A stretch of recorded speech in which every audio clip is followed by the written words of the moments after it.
Hello everyone, my name is Alexander Thorns, but you can call me Sasha.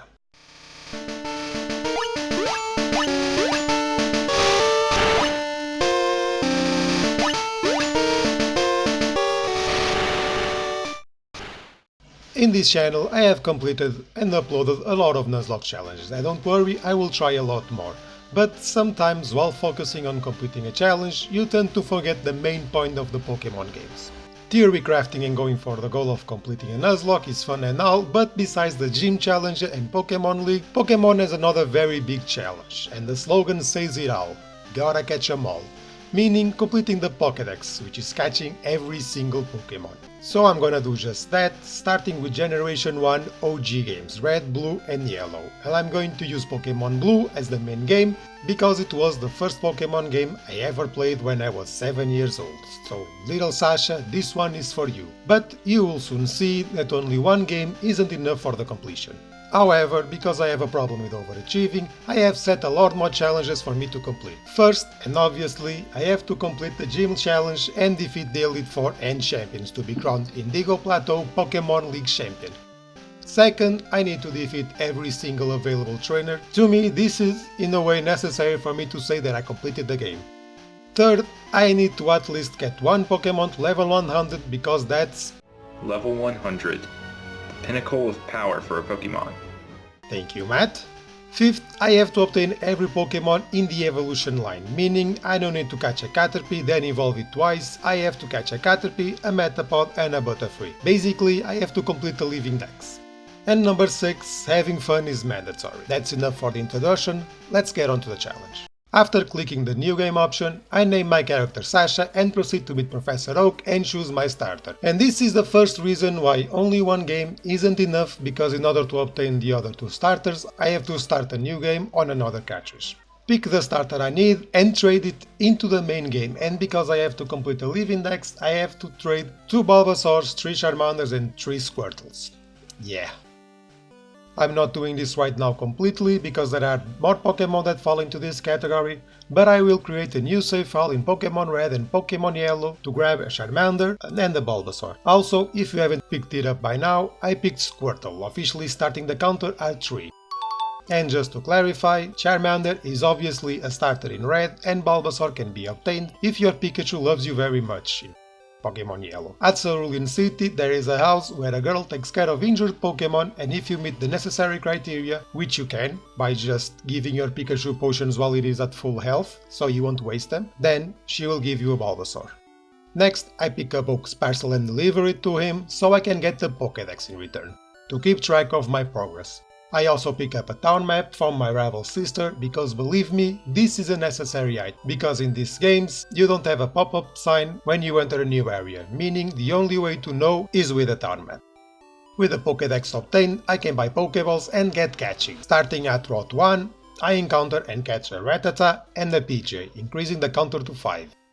To the left of Viridian City at Route 22, a Nidoran female, Spearow, Nidoran male get added to the dex. And north of Viridian at Route 2, Caterpie joins, increasing the counter total to 9. Next is Viridian Forest, where a Pikachu is caught, then a Metapod joins, after wasting almost all of my Pokeballs, forcing me to defeat every available trainer so I can get more, and I only got 3 more, meaning I need to find the remaining encounter with only 4 Pokeballs. Luckily, after a while, Kakuna and Weedle get caught with no Pokeballs remaining. With that, I have defeated and captured everything that I could, meaning I can collect the first badge and move on. While making my way onto the next gym location, my starters evolve, with Squirtle evolving into a Wartortle, Charmander into a Charmeleon and Bulbasaur into Ivysaur. Although for this section, I'm only using Wartortle so I can go faster. Then more encounters await, as in Route 3 I snag a Jigglypuff and reach Mount Moon, where 4 more encounters are awaiting, in the form of a Zubat, a Geodude, a Paras and a Clefairy, bringing the total to around 20. In Mount Moon I can also collect an Helix fossil to revive later, which I'll need 1 more eventually, and I'll also need to acquire 2 of the Dome fossil. That's for future Sasha to deal with. Before I arrive at Cerulean City, I can catch a Sandshrew, and after dealing with my rival and passing Nugget Peach, I can get a Bellsprout and an Abra, that luckily I got with 1 Pokeball, so I didn't have to go through the Abra Teleport Gauntlet. Now, I know I can go all the way to Vermilion City and get more encounters, but I don't like to wander off too much, as some of you might know, so after receiving the SS ticket from the main Fury build, I can challenge the gym and bite it into submission. With the second gym completed, I can trek along for the next challenge, catching the Moneymaker Meowth in the process. After reaching Vermilion City, I can visit the Diglett's cave to acquire a Diglett, and use the repel trick to find a Dugtrio, which means the only Pokemon left to acquire is a Magikarp with a gift Old Rod, because I forgot about the gift one before Mount Moon. And at Route 11 I can catch a Drowsy, with the encounters for this section being done. I need to clear out the SSN and acquire the HM4 cut and defeat the third gym. Now I can start to make my way on the Rock Tunnel, and on the way there collect the Voltorb at Route 10. In the after-mentioned Rock Tunnel I can encounter and catch a Mashup and an Onix. And after reaching Lavender Town, I leave the Pokemon Tower side quest for later, since I'll have to go there anyway, and proceed to Route 8 where I catch a Vulpix, and have my Moneymaker evolve into a Persian. Next up is Celadon City, where I can collect the gift Eevee, which I evolve into a Jolteon with a Thunderstone, and I'll need 4 more, and since Eevee isn't an available catch, I'll need to take care of that in the other games.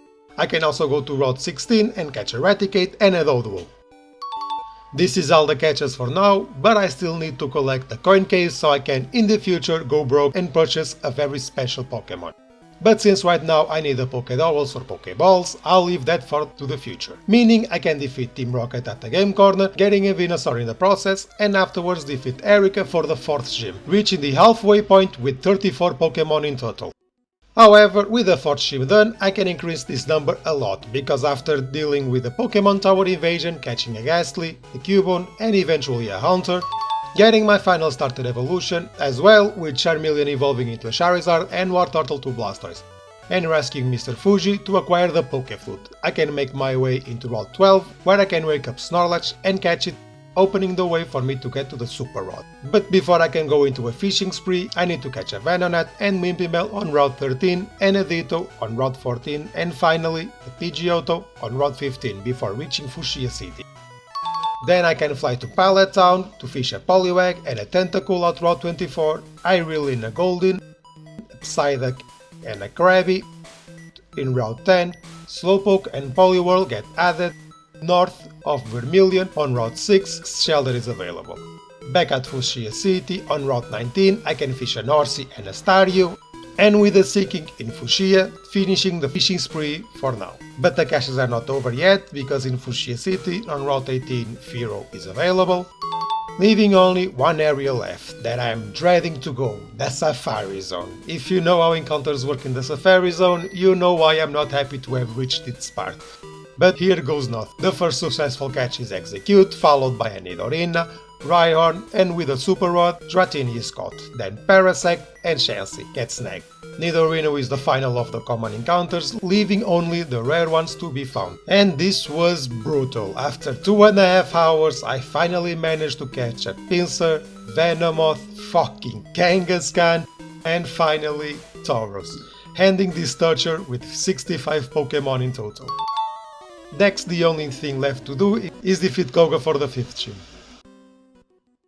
With Koga defeated, I can use Surf out of battle, which allows me to go into the power plant and catch a Magneton, Electrode, Magnemite, Raichu, and after some resets, Zapdos. With the first legendary in the box, I can go into Saffron City, defeat the Gym Dojo to get my hands on an Hitmonlee.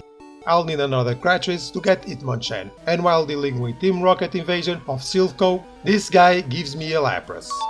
Then all that's left to do is defeat Giovanni and get the Master Ball and challenge Sabrina for the 6th gym. With a new badge, I surf across the seas and reach Shinabar Island, when I immediately head into the Pokemon Mansion. In there I can add Grimer, Muk, Koffing, Ponyta, Magmar and the 1% encounter Weezing. Next, I head into the location of my next legendary hunt, the Seafoam Islands, where I can also catch a Seal, eventually catch Articuno, Golduck, Golbat, Kingler and Dugong, ending my island exploration. Meaning the only thing left to do is go back to Pewter City to collect the old Amber, take my Helix fossil out of the PC in order to revive them and receive a Nomanite and an Aerodactyl, then I can defeat Blaine for the 7th gym. After the 7th gym, there is nothing that I need to do, I just defeat Giovanni to get the 8th, and my rival to make my way onto Victory Road, making a pit stop to catch a Sandslash, fish out a Slowbro and a Seadra. At the aforementioned Victory Road, I can collect the legendary Moltres, Machoke, Marowak and Graveler, and that's all the available Pokemon before the Elite Four, which I can take care of next, and obviously defeat the champion, clearing out the main challenge of this game. And now all I have to do is finish the Pokédex with the current counter at 93. With the champion title, I can finally visit Cerulean Cave, the only location that I have yet to visit, and in there I can catch a Hypno, Dodrio, Kadabra, Wigglytuff and Rhydon. I'm getting to the end of my list of catches. For the main game, all I have to do now is purchase a Porygon at the game corner and remember that I forgot to catch Tangela, taking my counter onto 100, this being the only Pokemons you can catch or be gifted to old Pokemon Blue. However, there is another way to get more Pokemon. But for that I need to catch a very specific list of Pokemon: an Abra, Slowbro, Poliwhirl and a Spearow. With these 4 I can train them with NPCs to obtain a Mr. Mime for an Abra, a Lickitung for a Slowbro, a Jinx for a Poliwhirl, and last a Farfetch for a Spearow. I'm not a fan of nicknaming my Pokemon, but hey, beggars can't be choosers. Now, there is nothing to do in the main game to start with the side games. Starting with Pokemon Red, I need to reset no less than 4 times to train in 2 Bulbasaurs, 1 Charmander and 1 Squirtle. I also need to advance in the game enough to reach Route 4 and catch 2 Ekans, Route 5 where I find 3 Oddish, Route 7 for 2 Growlithe, 1 Eevee in Celadon, Hitmonchan in Saffron, and Electabuzz at the power plant, and for this run revive another Helix fossil to get another Omanite. All these Pokemon get traded into the main game so I can reset again and get another Eevee and revive the Dome fossil, this time to get a Kabuto. All this means I have to reset 4 times, and on 2 of those resets play enough to be able to use Surf out of battle, meaning I need to defeat all the gyms up to Koga. Yeah! Now on to Pokemon Yellow, where I actually need to go all the way up to Koga again, because the list for this game is a bit shorter but requires the same game time, because at Route 3 I catch 2 Mankeys, in Celadon I get another Eevee and revive another Dome fossil at Cinnabar to get the second Kabuto.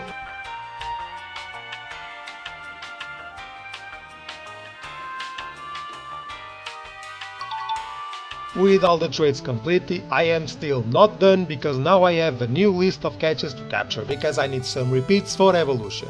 That list is Caterpie, Weedle, PJ, Nidoran male, Nidoran female, Clefairy, Vulpix, Poliwag, Abra, Machop, Bellsprout, Tentacool, Geodude, Ponyta, Shelder, Ghastly, Execute, Starmie, Magikarp and 2 Dratinis.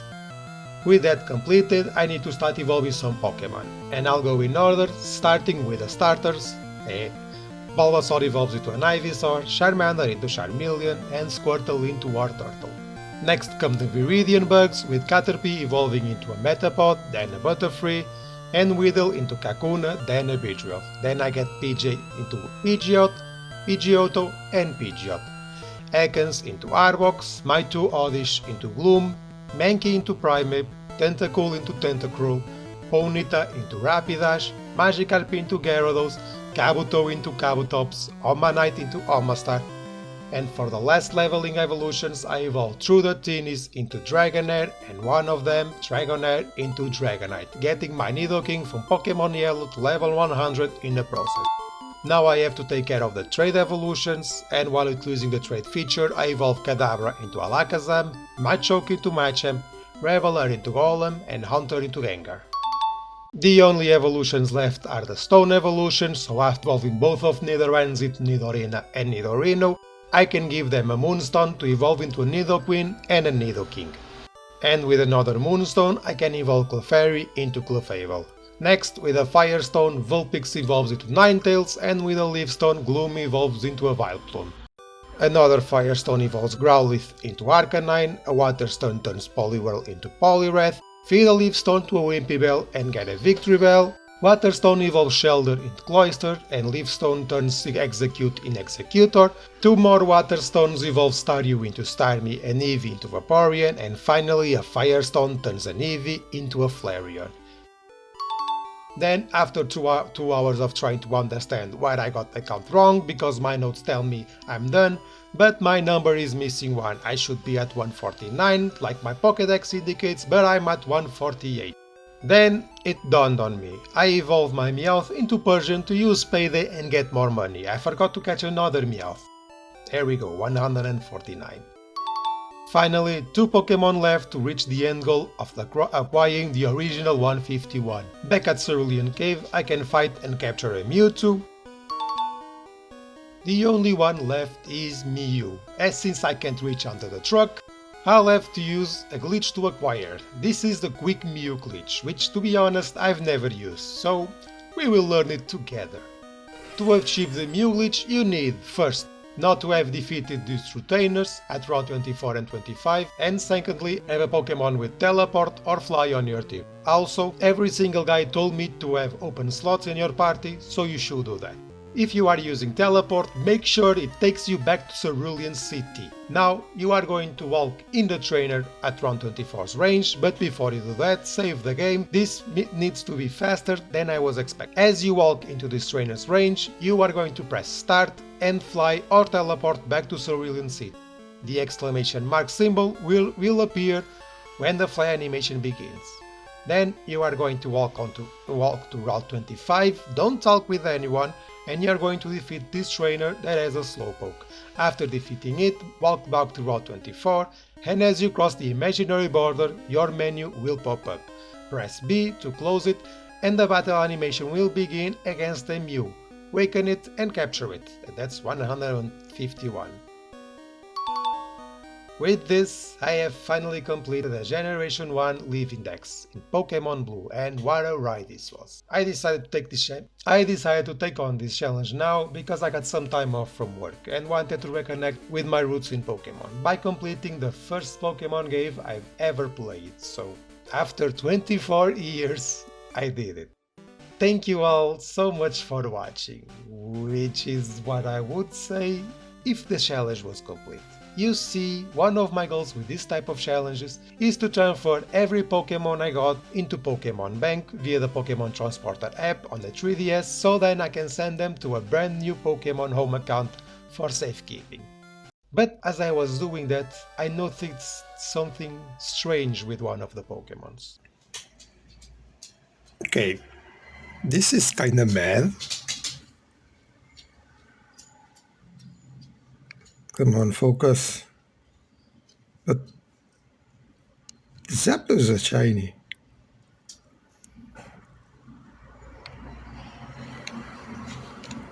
What the fuck? The Zapdos I caught is a shiny. You see, shiny Pokemon were only introduced in Generation 2, and the way they were decided back then was with the Pokemon's DVs. If they were a certain value, the Pokemon would be shiny.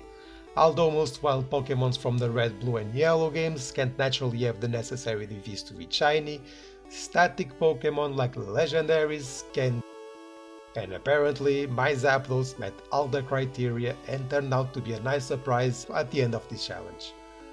Although this also means I need to catch another Zapdos, which I did in yellow by just throwing a Master Ball at it, which reminds me I actually forgot I had a Master Ball against Mewtwo. Oh well. That was my first ever shiny from Generation 1. And after I organized my Pokemon home account, I can finally say thank you all for watching. Hope you guys enjoyed. Don't forget to comment down below and subscribe for more videos. I'll go back to Nuzlocke on the next uploads. As always, remember to never stop being yourselves, and peace.